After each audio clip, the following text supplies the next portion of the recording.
Почитувани гледачи, добро вечер, добро дојавте во уште едно издание.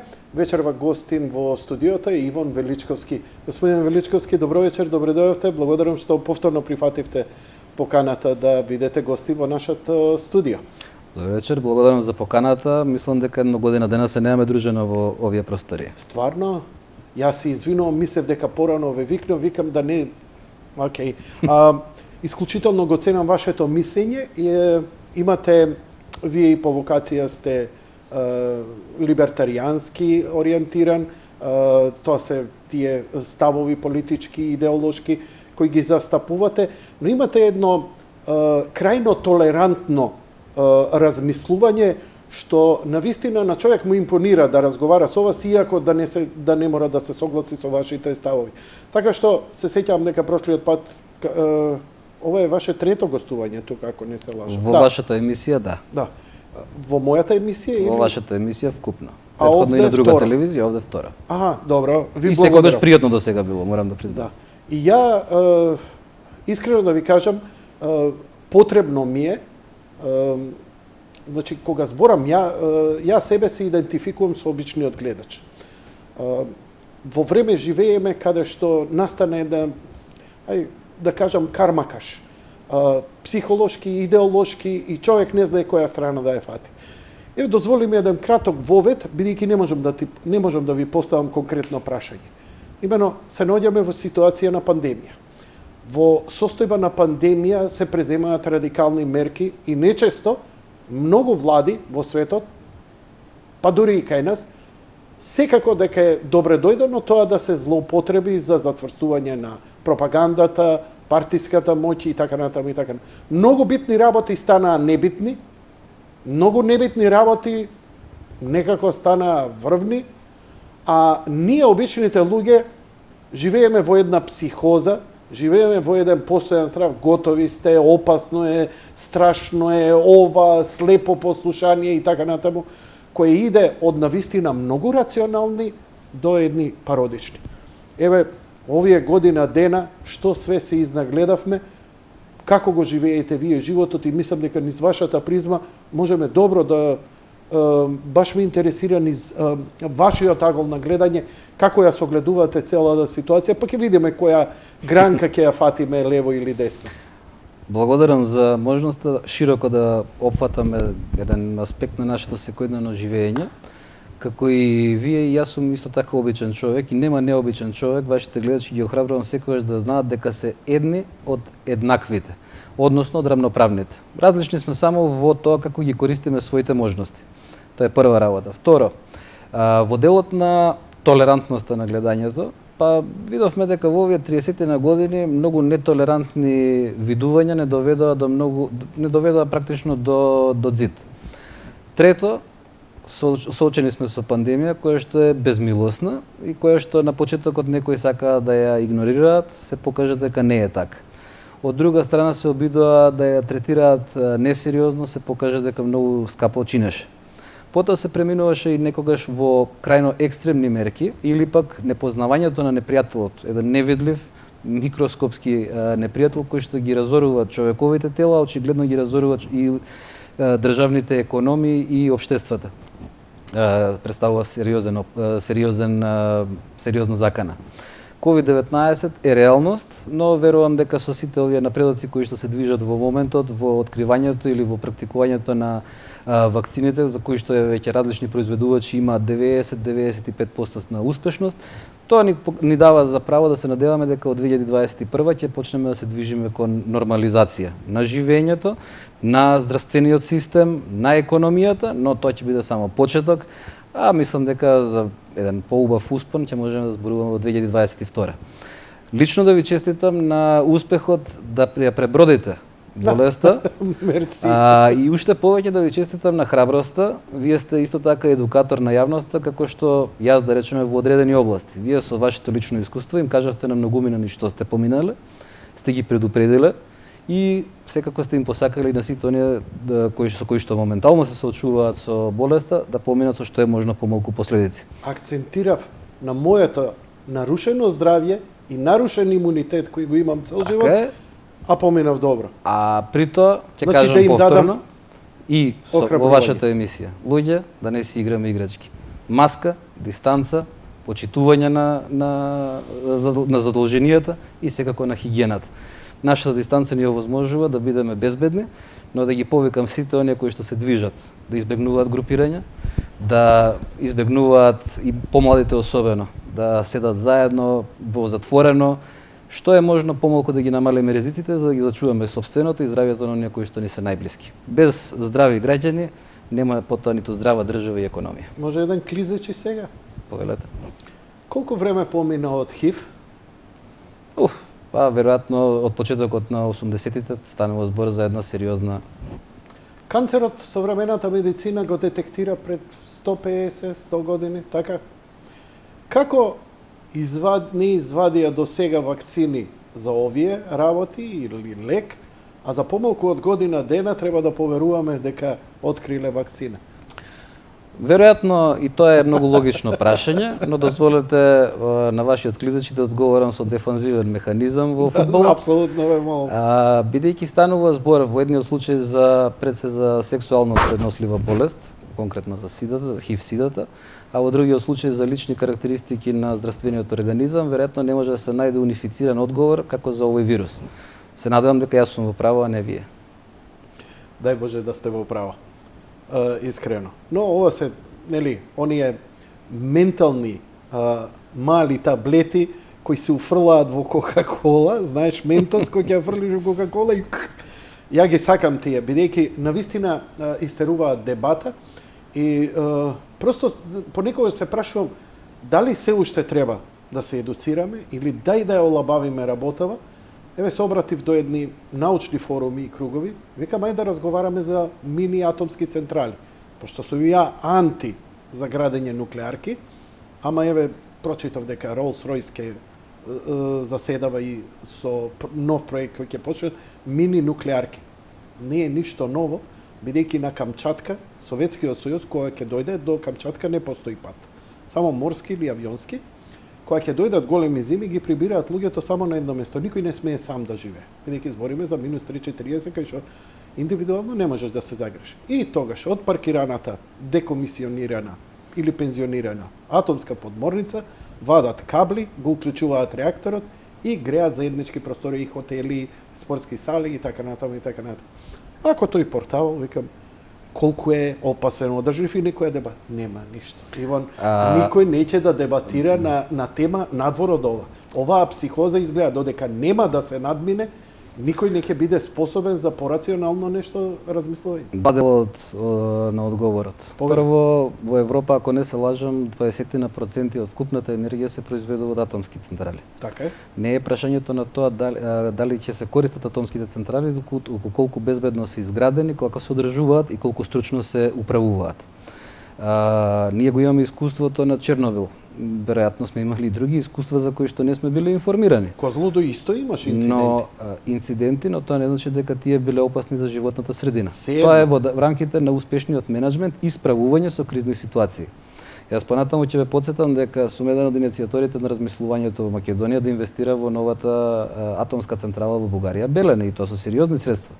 Бидејќи струјата станува збор голема можност, се согласувам. Се уште мислам дека можноста е отворена, но за тоа ќе треба многу политичко внимание. Цел еден блок да си купевме таму и раат ке си бевме. Ќе има можности за инвестирање и за финансирање, бидејќи ние кога зборуваме за државниот буџет, ние зборуваме за трошење на буџетските пари, а мојата политика секогаш била како тие се инвестираат. Јавните пари се повторно јавно добро и на таа инвестиција која што нас би можела да ни донесе поевтина електрична енергија, која учествува во најмалку 60% од вкупниот производ во Македонија, во секој производ кој што го имаме. Нашата додадена вредност низ производите зависи од тоа колкава ни е цената на електричната енергија. За жал, многу политичари дома не би сакале такво нешто да видат заради тоа што тогаш не би имало можност да се манипулира со цената на струјата, која повторно пак забележуваме дека вон пазарно се менува на штета на потрошувачите, при тоа зборувам и за граѓаните и за стопанските субјекти, и сметам дека кога ќе поведеме сметка домаќински за државата, како и за домашниот буџет, тогаш ќе имаме успешна економија и посреќни граѓани. Во вториот дел на одговорот, бидејќи зборуваме за теми сега кои што во принцип па не верувам дека можеме да ги разговараме и вие одделно и јас одделно надвор во нашите кругови, макар на пријатели, не би можеле да ги зборуваме со многумина. Една илустрација. Вие поттикнувате тема и барате веројатно и соговорници со кои што ви можеле да разговарате надвор од дневната заповест. Спорот со Бугарија, евроинтеграциите, не знам, НАТО интеграциите или колку сме успешни сега во безбедносниот систем и слично. Тоа се веќе изџвакани теми. И нив ќе зборуваме и натаму, но секој политичар мора да биде едуциран малку и надвор од она што е зададен правец на движењето на медиумите, а морам тука да ги упатам и комплиментите, па не може да имате добар разговор доколку немате новинар кој што на тоа ќе ве поттекне. Така што јас ви благодарам. Еве, ја поттикнавте таа тема. Преџвакана е можеби од квантумот, но од начинот на што е и како е зборено. Мојата перцепција која ќе ги слушнам, кој ќе прочитам колумните, кој ќе ги видам дебатите по другите телевизии, табу тема е да се збори за било што друго, освен за ЕУ и НАТО. Далеку од тоа дека сум ја некој проруски тип, ама сакам реална дебата да чујам.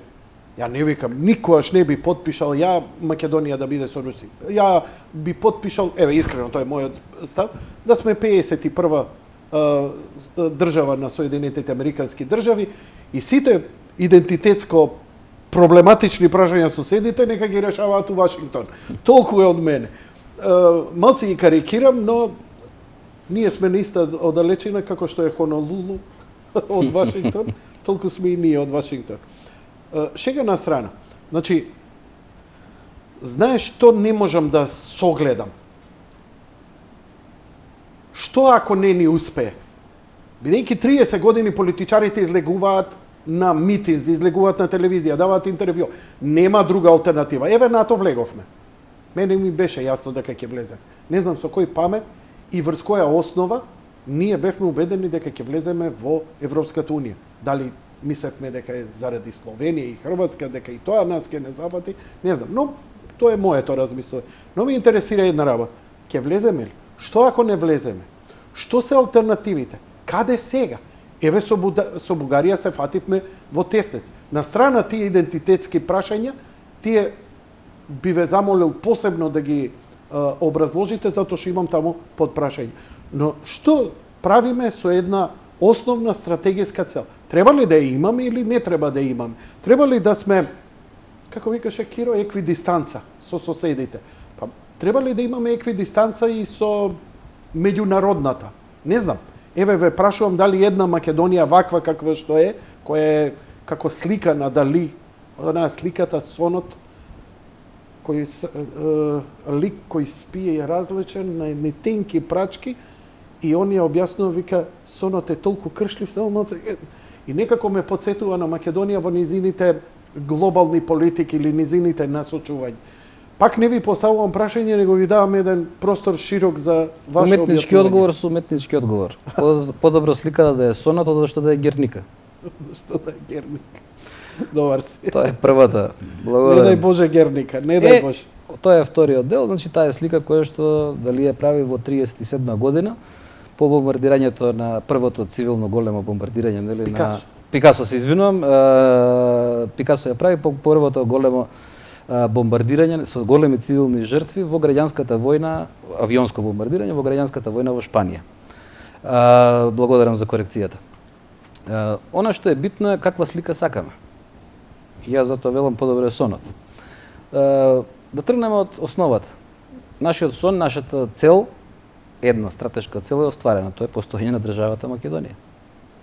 Тука веќе треба да бидеме малку поспокојни, но малку и посамоуверени и порационални во изборот на приоритети. Тоа што го кажав и во неколку наврати претходно. Дали имаме други алтернативи освен Европската унија? Во старт, граѓаните треба да знаат, да, има. Но она што политичките раководства треба да го кажат, ама да обстојат на тоа, постојат други алтернативи, но ние сме ја избрале оваа затоа што сметаме дека е најкорисна. И до тука веќе едно 70% остануваат, 30% отпаѓаат, бидејќи ги барале полесните алтернативи. И сега кај овие 70% од политичарите кои што велат дека Европската унија ни е избор, треба да видиме зошто е тоа така. И треба да им го објасниме тоа на граѓаните. Европската унија не е мит. Европската унија и Европа не се исто. Континентот Европа е далеку поголем од границите на Европската унија. Дали сме ние дел од Европа? Да. Од Европската унија? Не.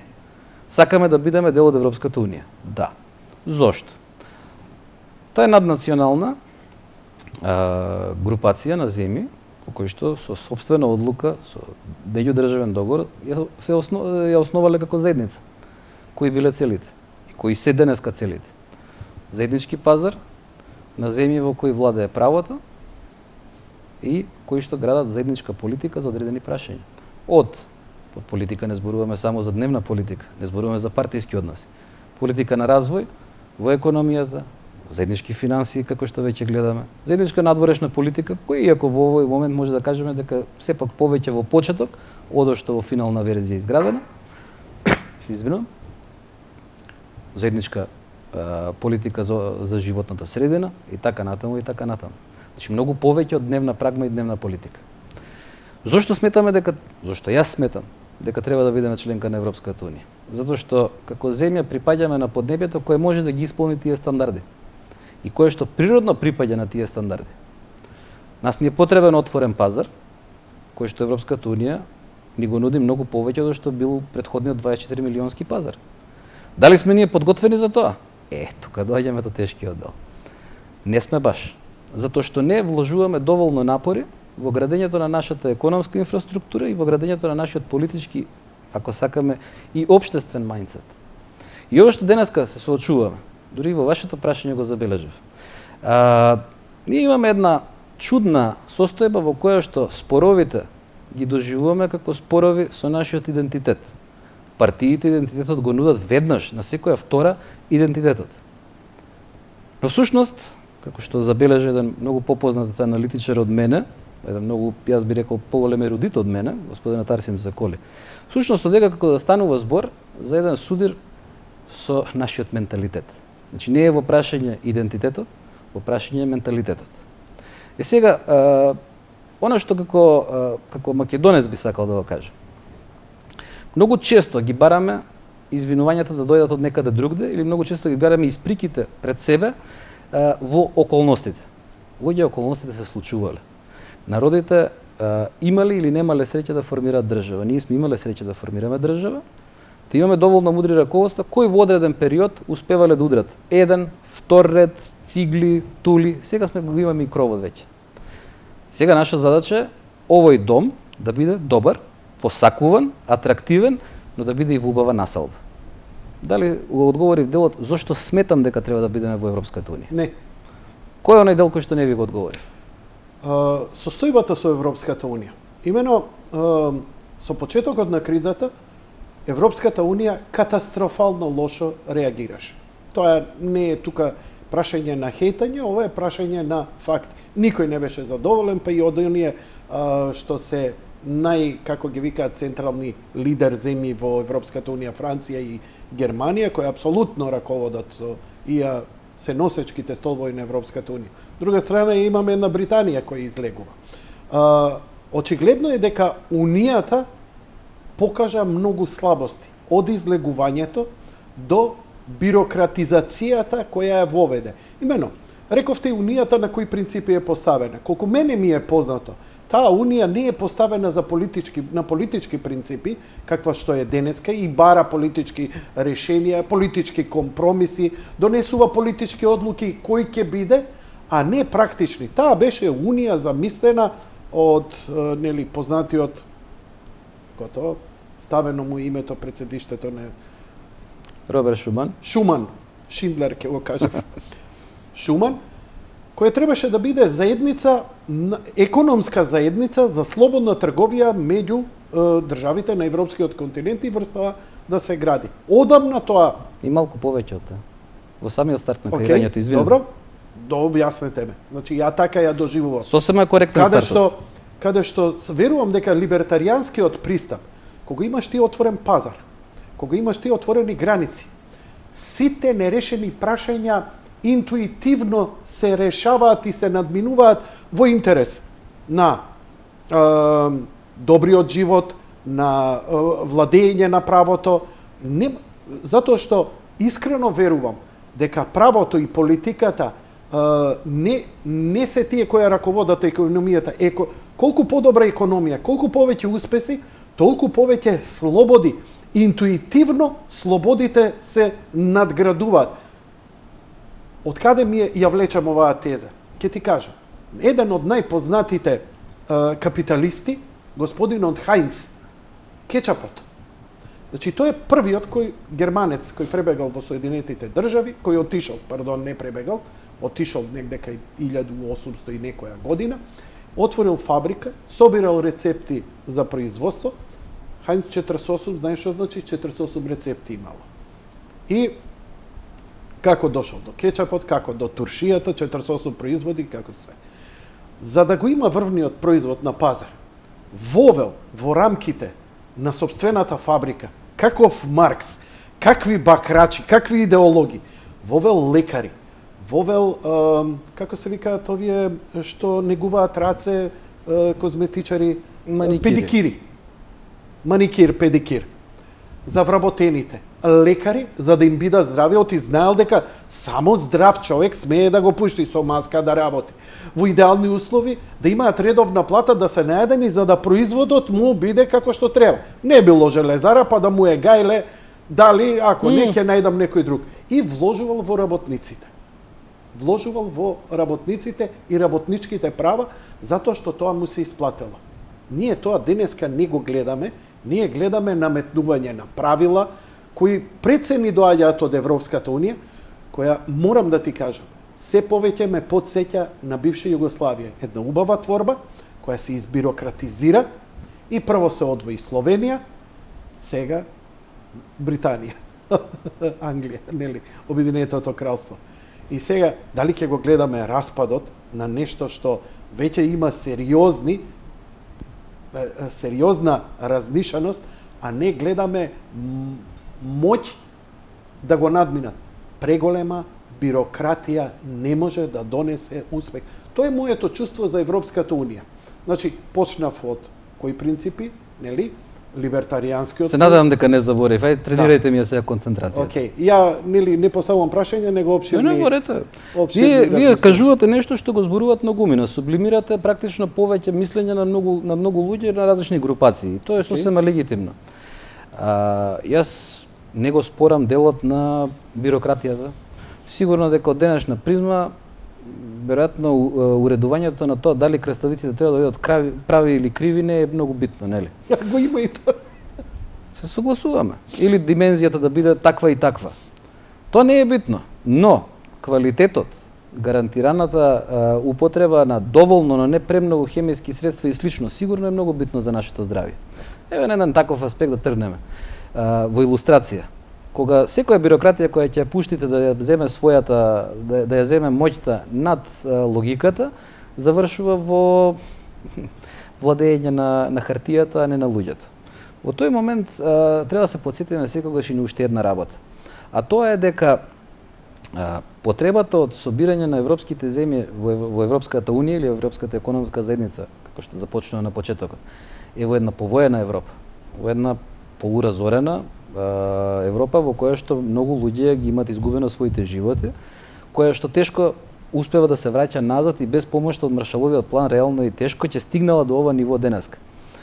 Европа мора да ја заблагодари на Америка што 70-ти на години практично или барем 50-ти на години таа не инвестира во собствената одбрана, туку главниот товар на одбраната од комунизмот, ако сакаме така да зборуваме, токму го понесуваат Соединетите американски држави.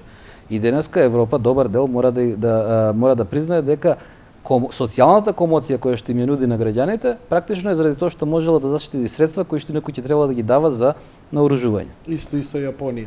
Јапонија исто така и уште поинтересен пример во кој што се покажува разбирањето на американците за јапонските специфики и покрај употребата, значи и покрај тешката војна која што има, тешките судири во Втората светска војна, Америка покажува многу такт преку генералот Мекартур, ако не се лажам, во администрирањето на окупацијата, која што де факто не ги нарушува општествените вредности на Јапонија. Тоа значи дека во светот постојат луѓе кои ги знаат и спецификите, кои знаат што може, што не може, дека со тоталитарните режими нема преговори, а она што натаму значи нормализација на животниот тек, нормализација на економијата, земите со демократски капацитет како што се САД, како што се и земите во Европа денеска, го овозможуваат таквиот пристап. Да се вратам на вториот дел сега од прашањето, бидејќи имавте повеќе слои на прашање. Европската унија е во перманентна сопствена реевалуација, во перманентно наоѓање на нови патишта за подобра функционалност и сигурно дека во тие патишта за подобра функционалност некогаш ќе го промаши патот. Сигурно дека нас денеска не ни се допаѓа кога гледаме принцип на едногласност. Но да размислиме колку пати принципот на едногласност, ако сакате и во Европската унија, и во НАТО, колку пати овозможувал да разликите бидат разгледувани внатре на ниво на диалог меѓу политичарите, а таквите разлики 50 на години порано се разгледувале не низ диалог, туку низ судири меѓу луѓето, а не меѓу политичарите. Затоа да видиме дека со напредокот, општествениот напредок по две големи травматични војни, сепак и Европа има извадено одредени заклучоци. Мислам во позитивна насока. Оно што секако ќе се каже дека спрема нас е нефункционално. Видете, нашето југословенско искуство покажува дека таа бирократизација го направила негативниот ефект. Но Југославија не пропадна заради бирократизацијата, туку заради етатизацијата и заради јавнувањето на етатизацијата од страна на национализмот. И тоа видите смешно, десниот комунизам, бидејќи таа беше комунистичка држава. Затоа да не вадиме паралели за кои што може да се изненадиме всушност какви слабости може или какви разлики можат да ни произведат во самото размислување. Инаку, воопшто не сакам да тврдам, ниту пак некој слушам да тврди да Европската унија е перфектна. Напротив, перфектно не постои. Се што е измислено од човекот, немаше Британија да ја напушти. Секако. Но во исто време да размислуваме и вака. Дали постои по-демократски начин од тоа напуштање на Британија, да речеме, од Европската унија, со референдум, кој што беше изненадување за сите со изборниот резултат. Но се одрази волјата на британците, тие одлучија да излезат надвор и во еден процес сега кој што е многу мачен во делот на тоа, така да го кажеме, раздружување, нели, со разводот. Сето тоа покажува дека всушност тие демократски процеси сега имаат отидено чекор понапред и оно што пред 50 на години би било траума на континентот, денеска е сепак една состојба. А никој не исклучува дека во натамошниот период повторно нема да има приближување, раздалечување и слично. Значи, искрено верувате во Европската унија као позитивна работа кон која треба да се стреми? Јас верувам во европската идеја и во нашата припадност на европскиот континент. Европската унија е административната супранационалната форма која што во моментот функционира по еден договор, претходно функционирала по Мастрихтски договор, претходно функционирала по Римски договор. Неколку договори се темелни документи по кои што таа се структурира. Она што е битно во моментот и што е забележливо, секако, постојат оние разлики токму поради историското наследство. Едно е гледањето на Европа, на Западна Европа, друго е на оние делови од Источна Европа, сакате Вишеградска група, сакате Балтички републики, кои сите доаѓаат со своје искуство од Советскиот сојуз, сакате Балканските земји во кои што имаме повторно различни искуства. Значи, ние не треба ниту да ја идеализираме, ниту само да го бараме влакното во јајцето на Европската унија. Ние треба да бидеме реални. Дали имаме во овој момент институција која што ќе ни овозможи подобро економски да се вклопиме, да се надпреваруваме, од тоа со сопственото знаење и производство да ќаруваме, ако така сакаме да кажеме, бидејќи ние мораме да имаме профит. Нашите фирми мора да имаат профит, нашите работници мора да имаат поголеми плати. Тоа е еден од начините на размислување. Вториот начин е, слушам, имаат, не знам, Евроазијска унија, ваква унија, таква унија. Јас само сите би сакал да ги прашам. Дали гледаме дека миграцијата се движат, нели, мигранти, дали од кај нас луѓе заминуваат да работат? Во Русија, Кина и слично, или одат да работат во Западна Европа или во Соединетите Американски држави или Австралија. Тоа е тоа, да си бидеме реални. Ништо нема идеално. Јас не сум адвокат ниту на Европската унија, ниту на, не знам, Соединетите Американски држави, Но како одговорен политичар, кој мора да ги соочи граѓаните, ако сакаме некогаш со непријатните вистини, јас сум должен да го кажам дека по мене проценката е дека Македонија треба да се движи, да припаѓа кон таа Европска унија. Иако ни се испратени сите сигнали дека ние нема да влеземе таму. Зависно како сакате да ги гледате сигналите. Па нема што да ги гледам. Датум за преговори не добивме. Бугарија е во Европската унија, Романија е во Европската унија, Албанија започна преговори, на Македонија не ја дозволи. Не, да не идеме зошто. Значи, нели, Албанија не започна преговори.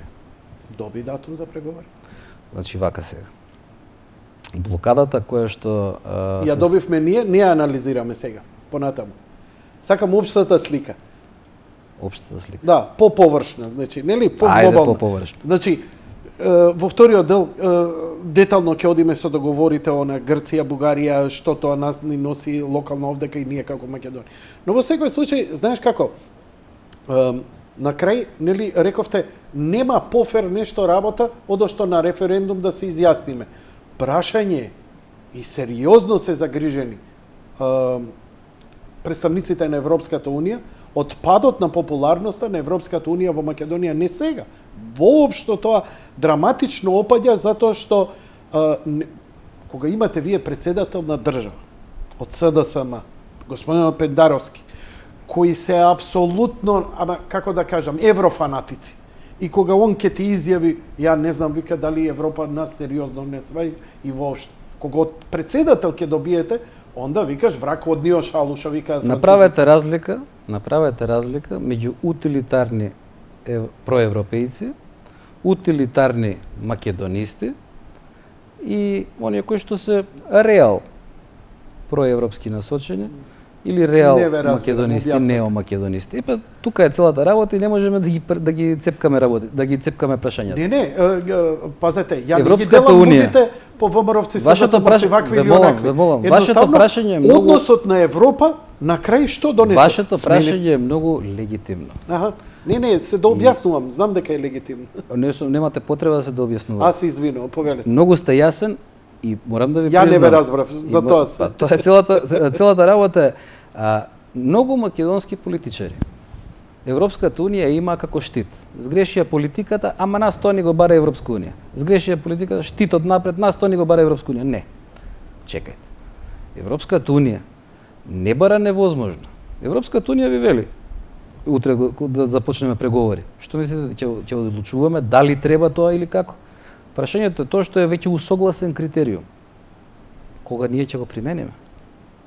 Значи, да зборуваме, да речеме, еве, да ви земам обичен пример за пластични кеси. Дали ќе ги забраниме или не? Ние ќе зборуваме кога? Бидејќи ако ја загадуваме животната средина и ако се загушиме во пластика, ние веројатно сме свесни дека тоа нема да ни биде добро. Тоа ништо знаеме. Сега ве враќаме на суштината. Бугарија ништо не направи од тоа. Бугарија ништо не направи од тие економски закони, човекови права и слободи и така натаму и така натаму. Па ја примија. Па викаш стварно е толерантна Европската унија. И одеднаш сите можни правила, секоја фуснота и еве и вие дури. А викате па ние не сме спремни.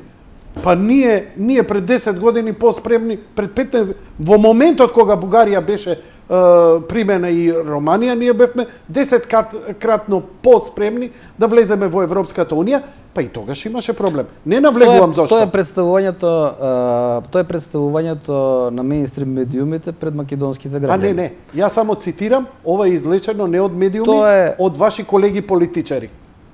Сега гледате, значи тоа не е изјава која што дошла туку така. И повторно ќе кажам, тоа се тие политичари кои што имаат Европската унија како штит. Значи, кога сакаме да дојдеме, а не принципиелна. Не станува збор за политичка одлука. Приемот на Македонија во Европската унија, приемот на Бугарија е политичка одлука, ќе биде политичка одлука исто така. Принципиелна. Приемот на Македонија во Европската унија повторно ќе биде политичка одлука. Па зошто onda збориме за принципиелност? Затоа што политиката се заснова на принципи. Проблемот на македонските политичари е до сега што никој не сакал да каже, видете ќе биде тешко. Ова нема да оди глатко. Не, напротив. Кај нас сега се одела, ние одиме во Европската унија, еве дојде не потапшаа по рамо и ние сме готово веќе на чекор до Европската унија. Македонија пропушти Европската унија или Европската заедница во тој период, а потоа Европската унија со агендата 2000. Како? Македонија излезе од агендата 2000, не можеше да се вклопи внатре во 97 година. И тоа не беше затоа што само беше прашање на спорот за името, туку беше прашањето на посттранзиторните ефекти. Македонија 2001 година немаше конфликт заради тоа што Европската унија тоа го сакаше, туку Европската унија и Соединетите американски држави заедно сведочеа во спроведувањето, подпишувањето и спроведувањето на рамковниот договор кој го сопре тој конфликт, кој што го реши тој конфликт.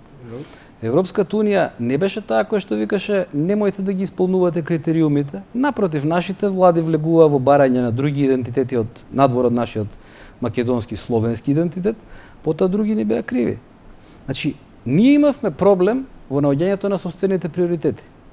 При тоа, секоја пропуштена прилика отвара простор кај сите други понатаму скептици во Европската унија да го спречуваат влезот, да го задржуваат влезот на една или на друга земја. Ние мораме да го најдеме моментот.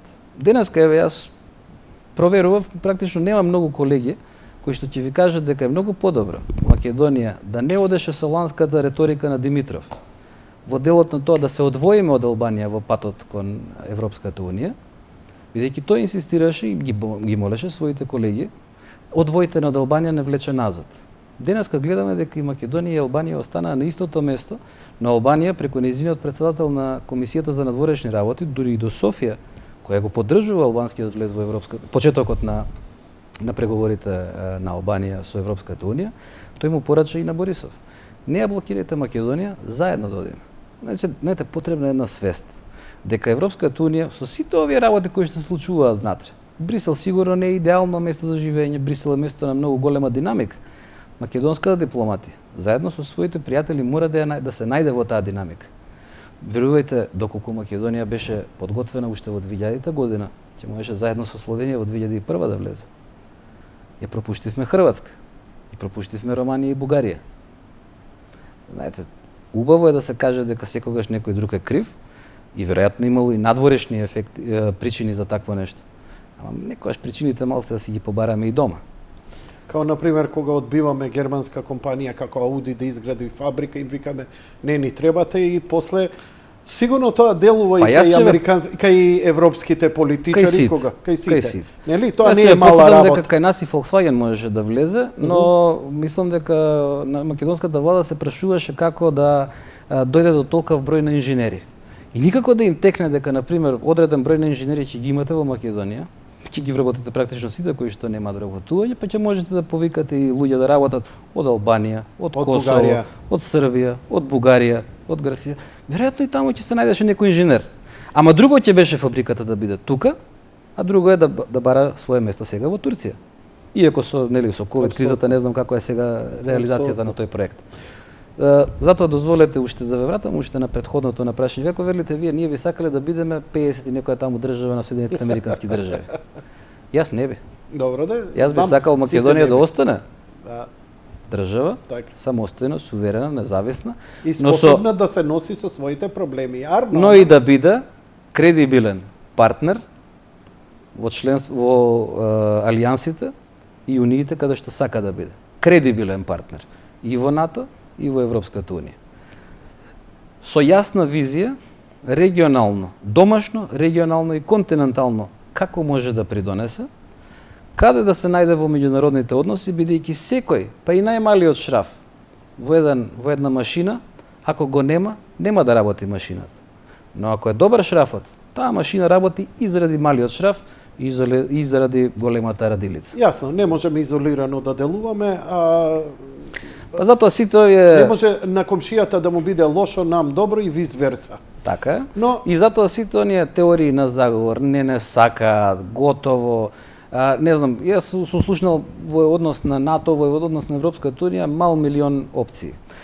Не може да има држава која што ќе биде православна во Европската унија. Мајко му стара.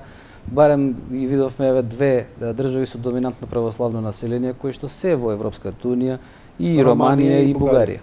Не може кирилица. Па гледам дека бугарите се уште пишуваат на кирилица.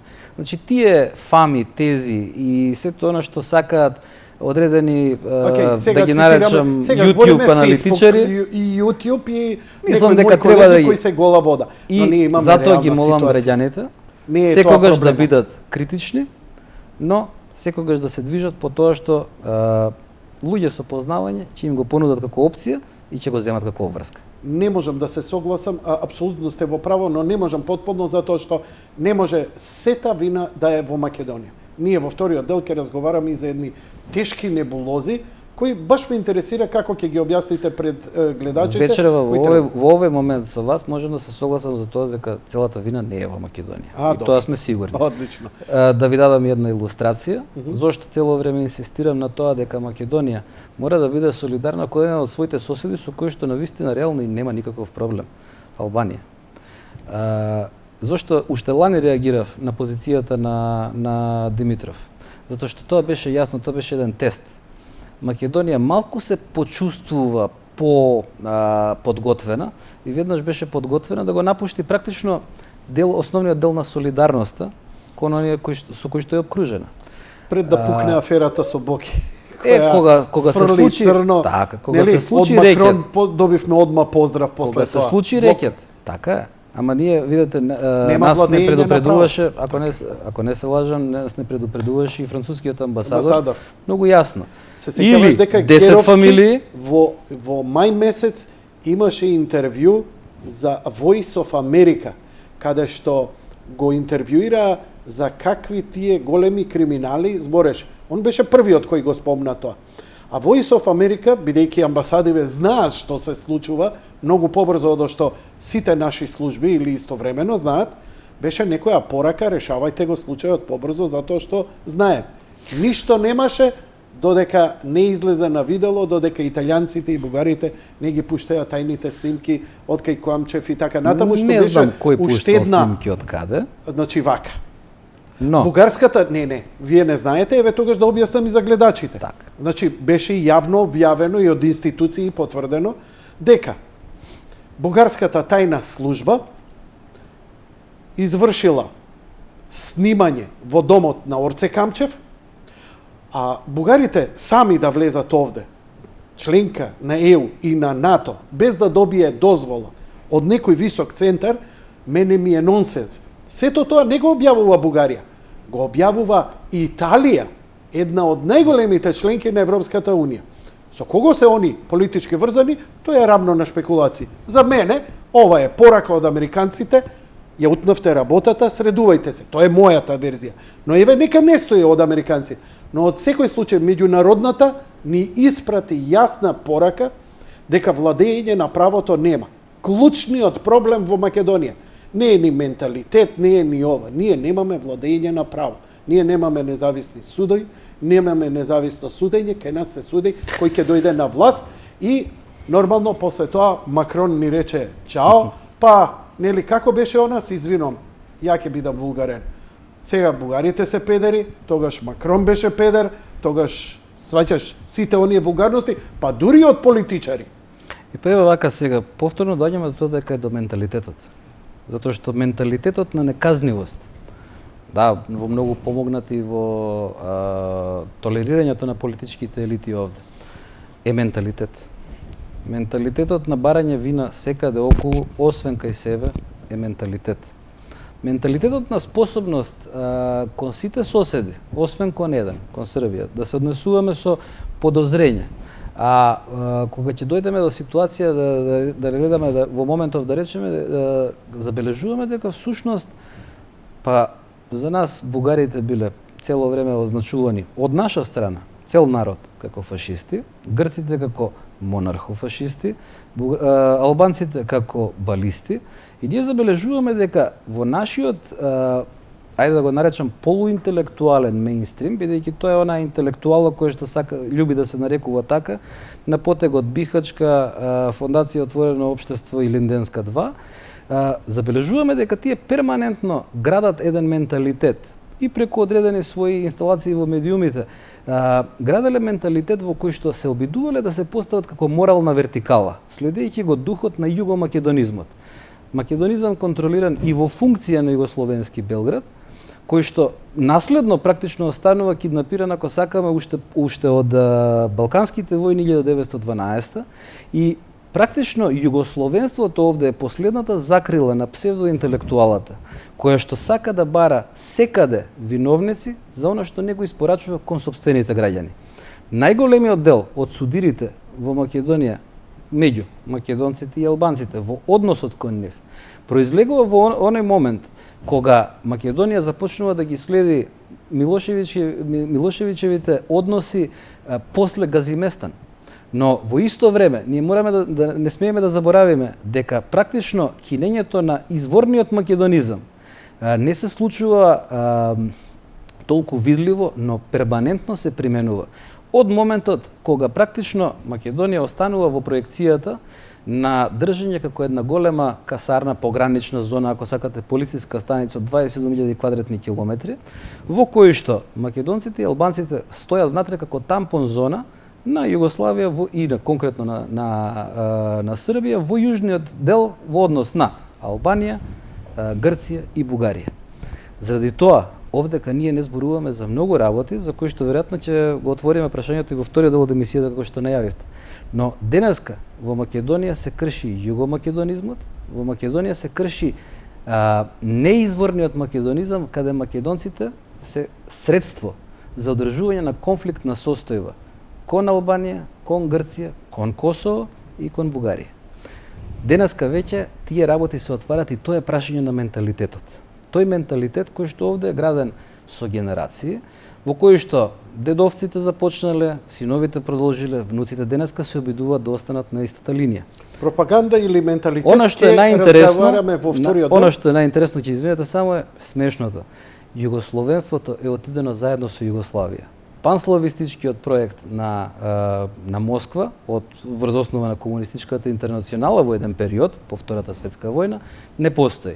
Само овдека се отвори тоа прашање откако го добивме прашањето или откако се отвори прашањето за поврзаноста на тој југомакедонизам, титоизмот и сето она што не го познаваме во сопствената историја и во односите со соседите. Почитувани гледачи, ќе направиме кратка пауза, потоа ќе продолжиме со разговорот.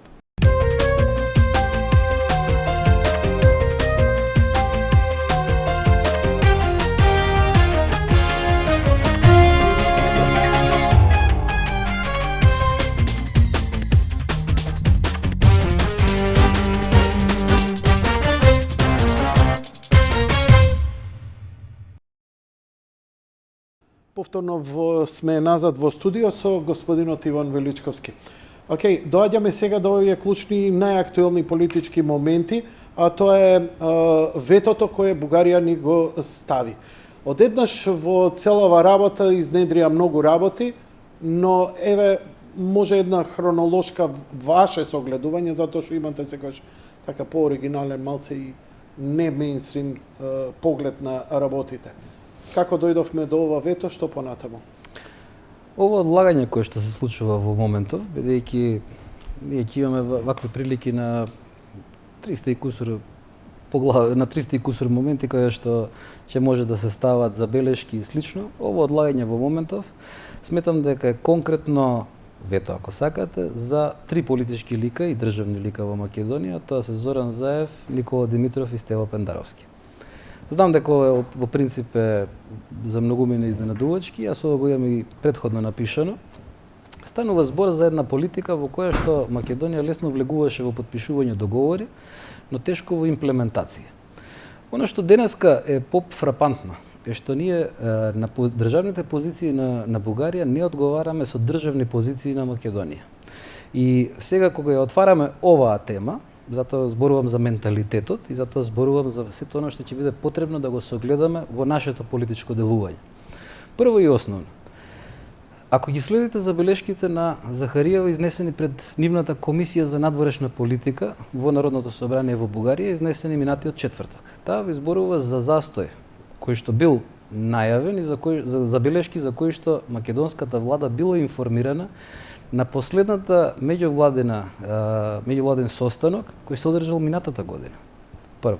Второ, сите глумат дека се изненадани од резолуцијата на собранието во Бугарија. Јас ќе ве потсетам дека таа резолуција е донесена на 10 октомври 2019 година, на која собранието на Македонија нема одговорено ниту во минатиот, ниту во овој состав. Интересно е кога ќе се види дека таа резолуција е донесена практично на 2 месеци пред изборите закажани во декември минатата година кај нас, кои потоа еднаш се одложија во април, а се одржа во јули оваа година. Се глуми изненаденост од меморандумот на Софија кој што ги објаснува позициите по однос на таа резолуција. Многу е интересно. Сите се изненадени, но никој не иницира и сите избегнуваат фактичка парламентарна дебата по документ во кој ќе се изнесат позициите на Македонија по спорот. Не во однос на резолуцијата на Народното собрание на Бугарија, туку позициите на представниците, на пратениците, на граѓаните на Македонија. Објаснете зошто. Вие не знаете. И да бидам искрен, и јас не знам. И тој ги отвара оние прашања. Во овој момент одбраната на нашиот идентитет, име, презиме, азбука, не знам што таму све бараат бугарите, нели ќе анализирате вие, не е тоа став на Македонија, на македонскиот парламент, представниците на македонскиот народ, туку на неколкумина кои се сметаат доблесни, Заев, како рековте? Јас лично зборувам дека ова вето се однесува на Заев, Димитров и Пендаровски. Сите тие во одреден период имаат преземано обврски, имаат давано изјави. Ние зборуваме за тоа, постојано се поставува прашањето кој што ветил. Јас еднаш јавно ќе кажам, повторно јавно ќе кажам. Нека кажат дали и што ветиле пред стапување на функција или потоа. Ние имаме подпишан меѓудржавен договор. Значи денеска зборуваме за проблеми во имплементацијата. Сето она што произлегува натаму како разработка, како поставени прашања од страна на Софија, ние имаме перманентен молк овде. И ако сакаме да зборуваме реално, имаме нетранспарентност. Кажете ми, кој од овие прашања е покренато врз основа на информација во Скопје? Нема. Цело време ќе добиеме информација. Де од Брисел, де од Виена, некој австријски новинар ќе го објави нон-пейперот. Од Софија редовно слушаме. Таму политичарите си го брифираат парламентот, кој резолуцијата, ќе ве потсетам, има донесена со 4 воздржани гласови. Што значи не станува збор за позиција на ова мнозинство во парламентот во Бугарија. Станува збор за позиција како на партијата на Борисов ГЕРБ, како на партијата на Каракачанов ВМРО, СНД или не знам како беше, ВМРО БНД се извино, така и на бугарските социјалисти, кои се партнери во европските и светските афилијации на партиите од социјалистичките и социјалдемократските партии на Заев. Натаму, на тоа обраќање на Захариева за кое што зборува сега во четвртокот, таа изнесува неколку клучни прашања за кои што практично излегува дека Софија ги нотирала до Скопје како отворени проблеми. При тоа, значи, се зборува како за административни пречки во нивните инвестиции, за кои денеска Заев дава некој одговор дека да, имало 12 нотирани инвестиции, ама се надева дека се ќе биде во ред.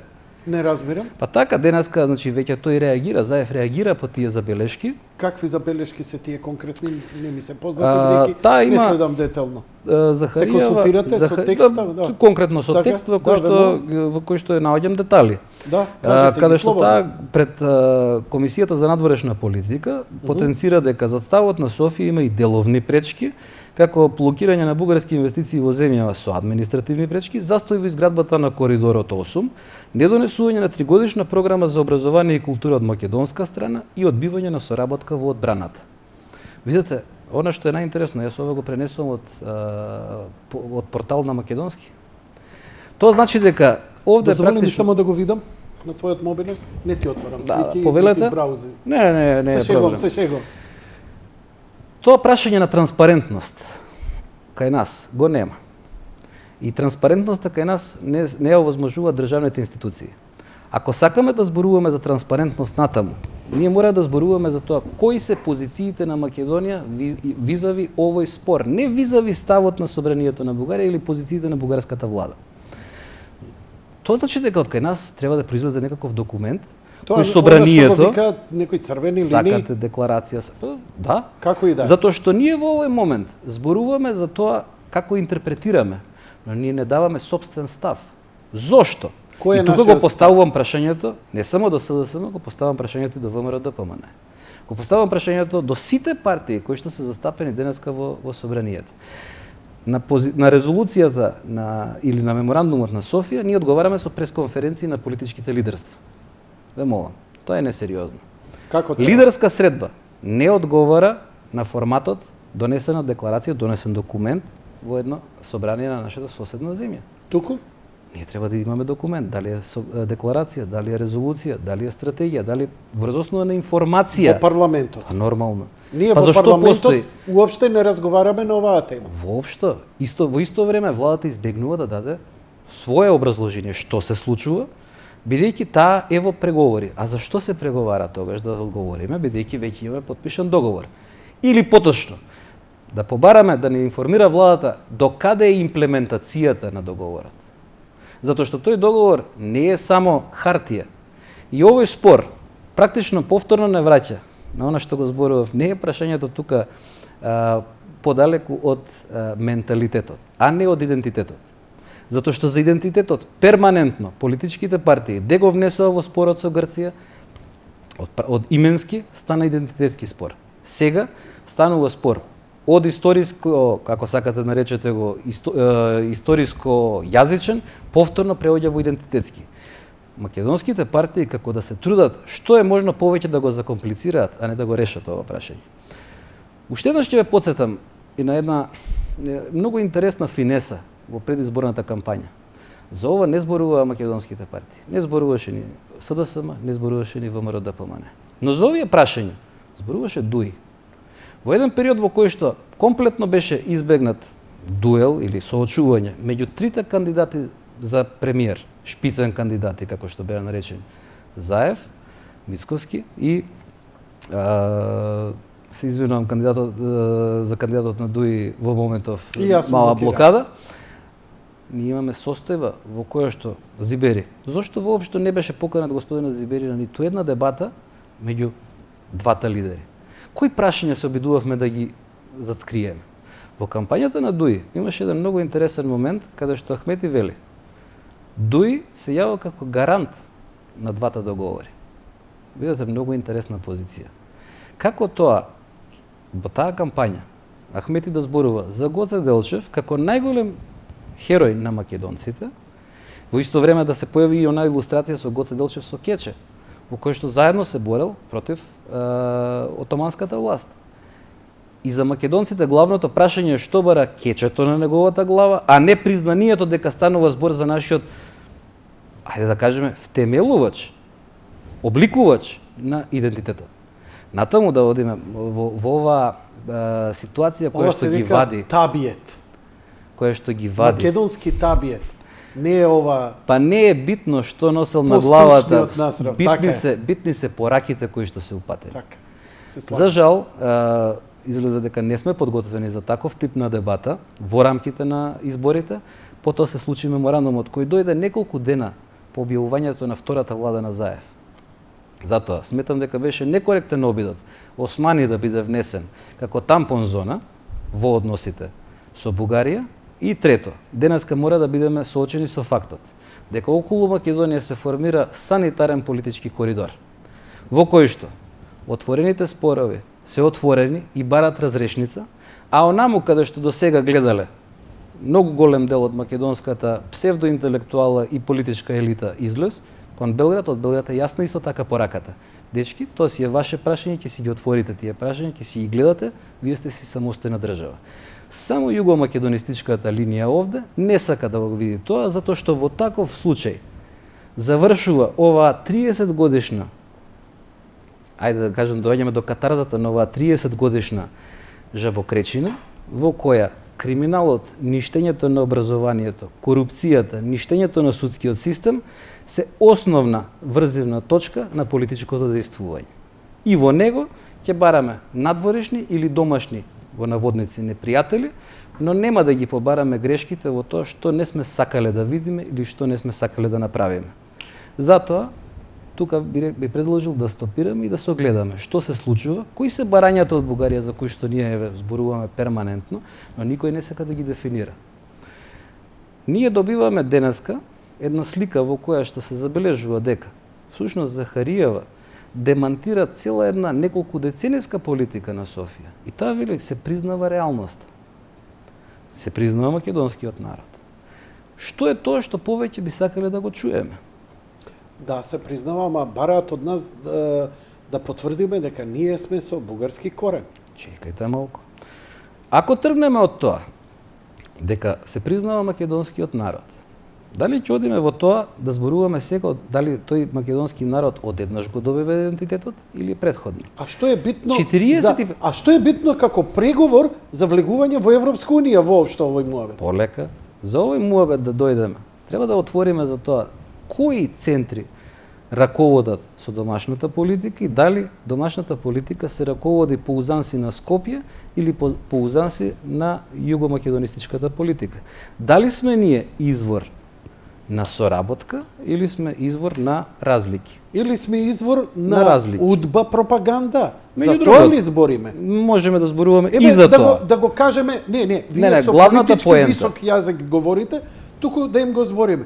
Ова е таа, затоа што кога се спомна Тито, ние имаме овде хистерија дека во моментот кога се спомна Тито, во Македонија имаше поголемо вознемирување од што кога беше атакуван Гоце Делчев. Да бидеме искрени. И промената за името, или тука негде.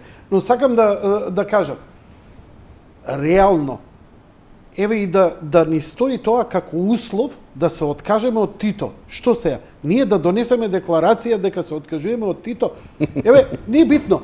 Ни мене не ми е најсимпатичниот ник. Но што тоа вам ви значи за да јас влезам во Европска унија? Не станува збор за тоа дали ќе се откажете или не од Тито, туку дали ќе се откажете од комунистичката матрица на градењето на односите. Сакате во меѓународните, сакате во домашните економски, сакате во злоупотребата на судскиот систем.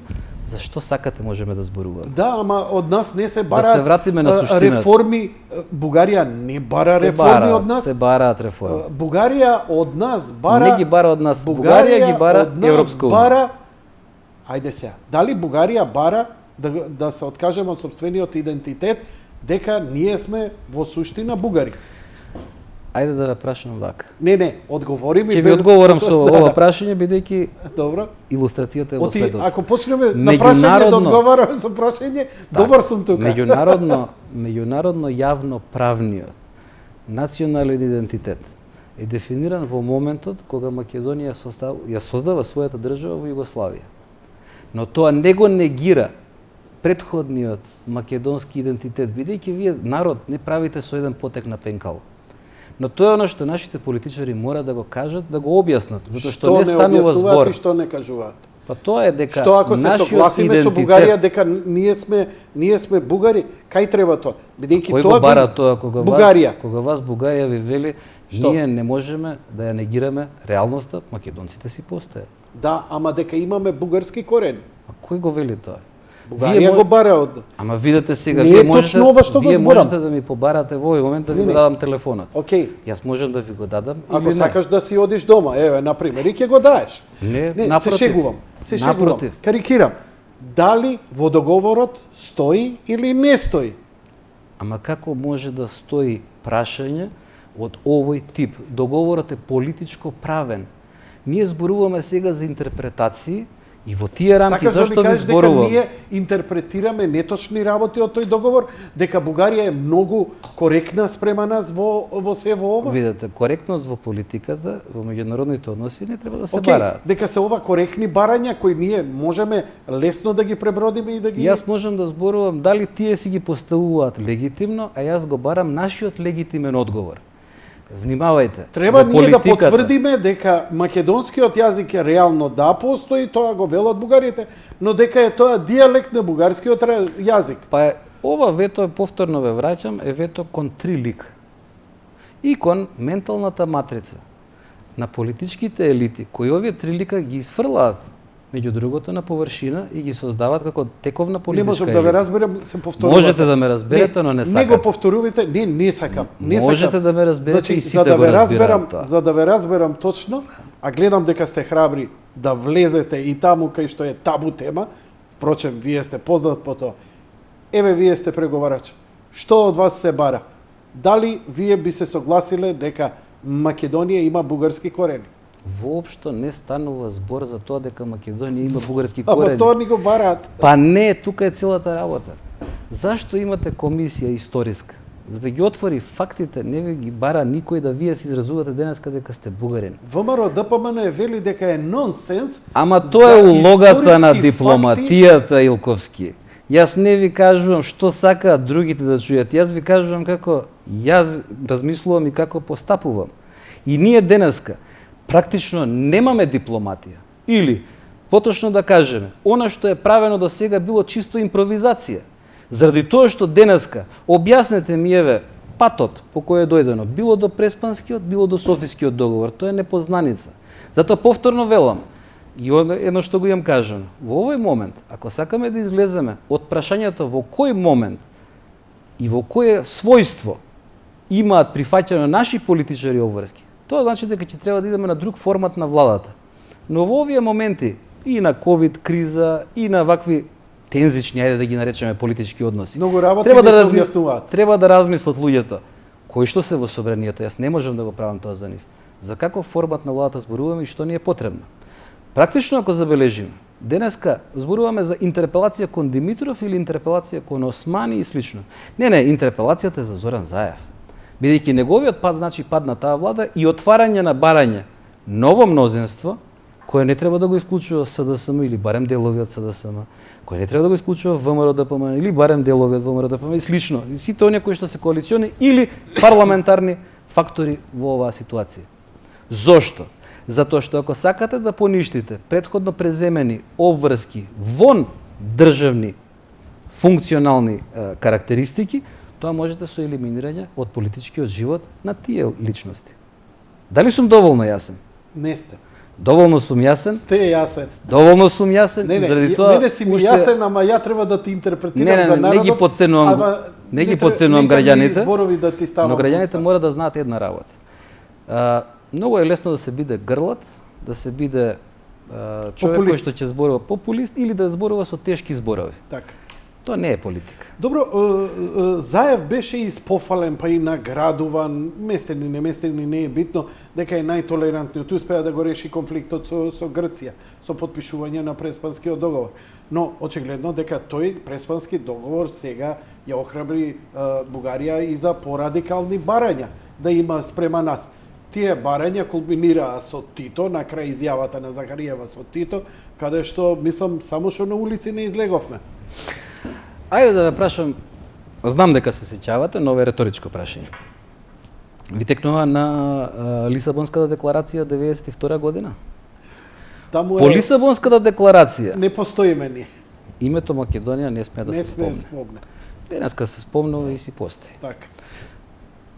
На Македонија требаат политичари кои знаат што треба да се прави. Втора работа. Величковски, ја мислам, се уште имам чувство дека Лисабонската декларација е важечка и дека прашање е на време која ќе се спроведе во врска со Македонија. Не. Бидејќи вие Македонија нека бидат спокојни луѓето. Северно Македонија. Еден збор. Нека бидат луѓето спокојни. Добро. Не.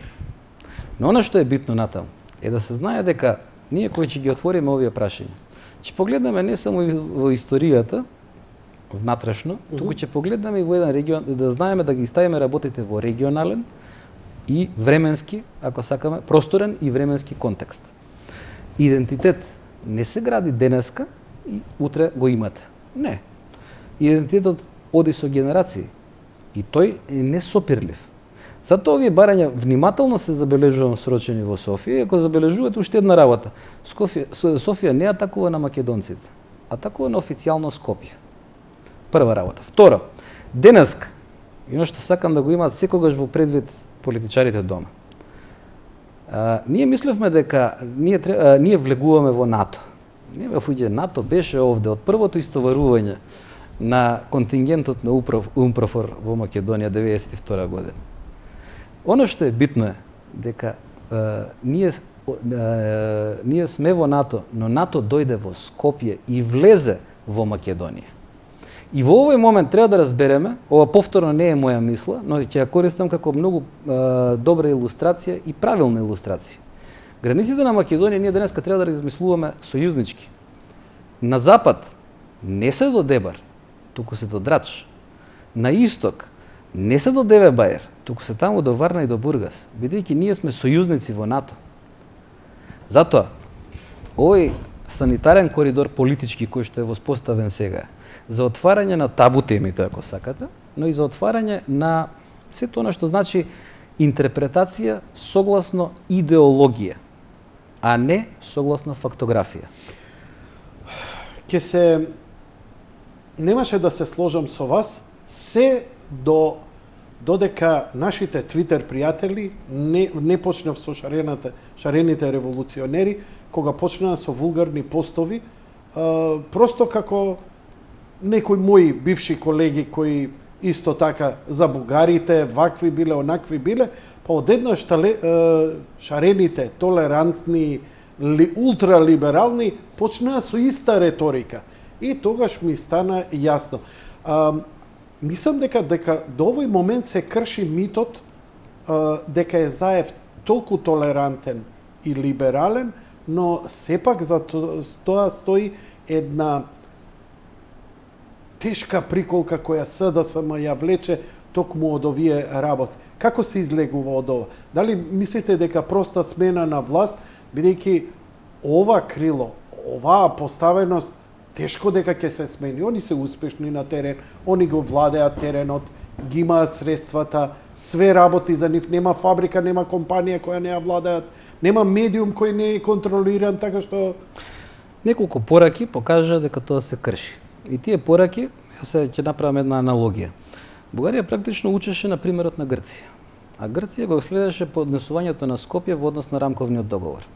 Ќе го подпишеме рамковниот договор, ќе излезе елитата во наводници, таа дебармалската елита, која што потекнува во основа од правен факултет, оваа служба јавна, друга, и ќе излезе ќе речат: еј, супер, ајде да го подпишеме ова, а после ќе ги зафркаваме албанците, нема да го применуваме. Аха, византиско лукавство. Потоа, така. Потоа Грција го вида тоа и подпиша договор кој што за разлика Преспанскиот, за разлика од Софискиот, е многу попрецизен. Софискиот претходно беше и нели се одеше во една воопштена правно-политичка формулација. Но кога се види дека всушност овде матрицата продолжува да биде иста, дека реториката е иста, дека пристапот на Скопје ај да влеземе во НАТО, па после ќе видат они, ќе ги зафркнеме. Не, тука заврши. Ниту тој луксус на Скопје му го дозволи Атина, ниту тој луксус на Скопје ќе му го дозволи Софија.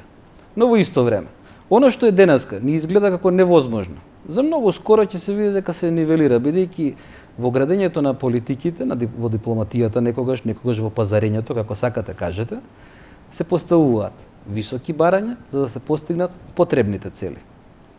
За жал Македонија, од високите барања до потребните цели, во моментот политички се наоѓа далеку под нивото, затоа што тоа е дискурсот за кој што зборуваат политичките партии.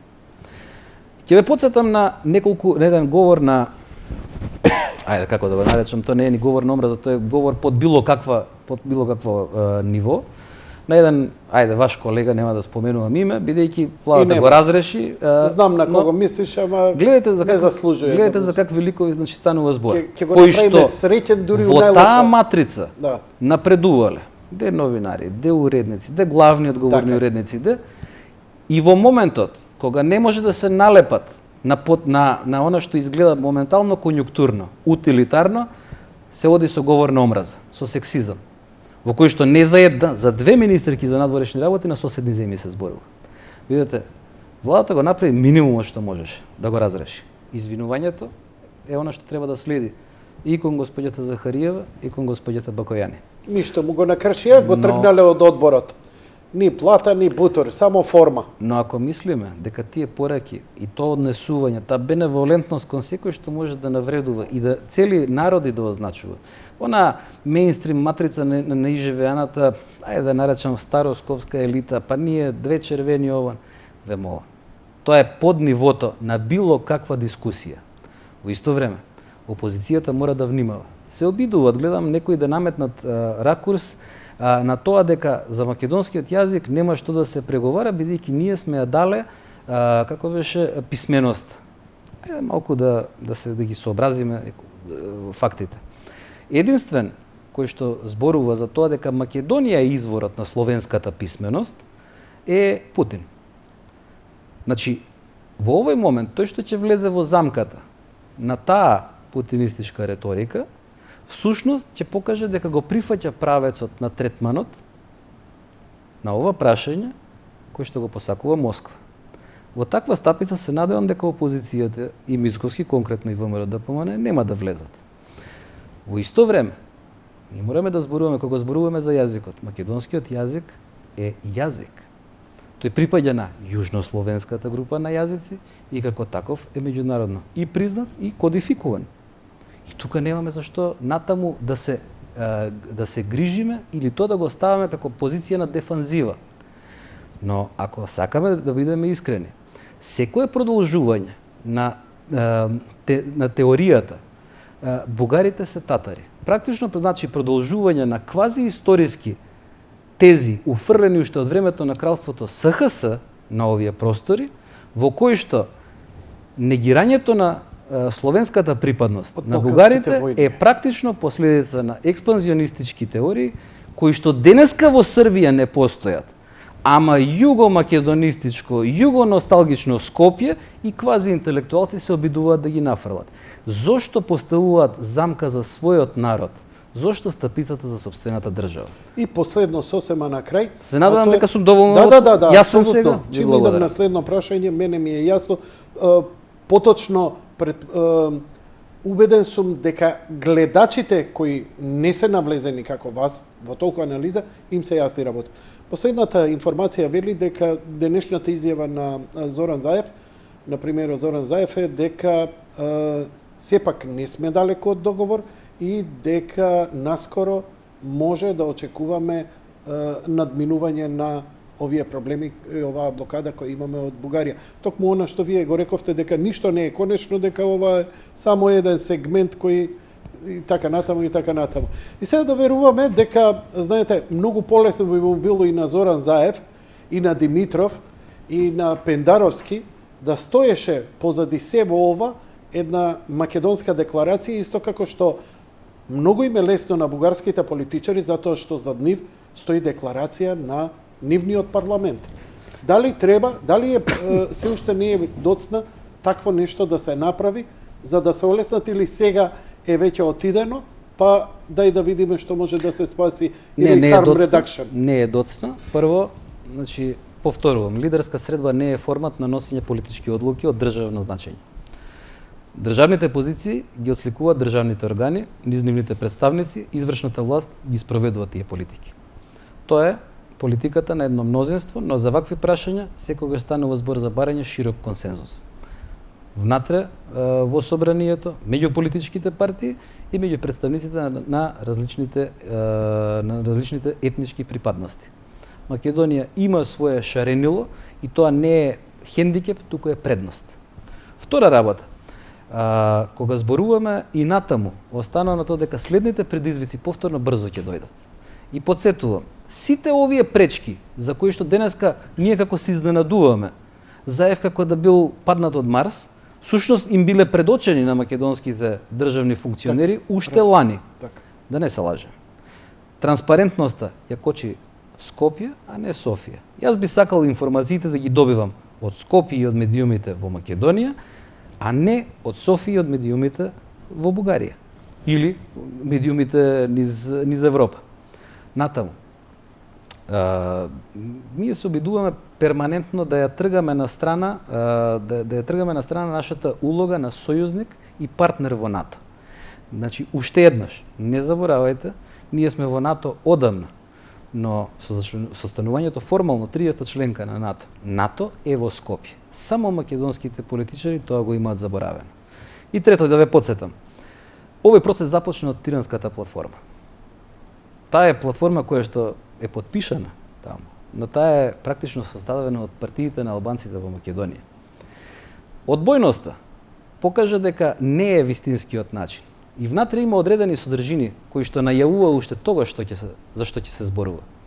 Каде што се зборува меѓу другото за геноцидот извршен и над албанците, но не само над албанците, во Македонија некаде до средината, крајот на 50-тите години. Тој не се однесува на геноцид правен од еден народ, да речеме од Србија или од србите врз Македонија. Тој се однесува и на операции кои што се правени во име на југокомунизмот на овие простори, а се имаат жестоко одразено и на македонците и на албанците. Конечно, ако сакате да зборуваме, значи веќе излебуваат и оние телеграми за кои што, да речеме, се информира за третманот во, како што се вели, во Титова Македонија или во Југословенска Македонија, кон сите оние кои што имале различна идеолошка припадност или се чувствувале не само како македонци, туку некои се чувствувале како бугари и слично. Во одјавна реченица. Во одјавна реченица.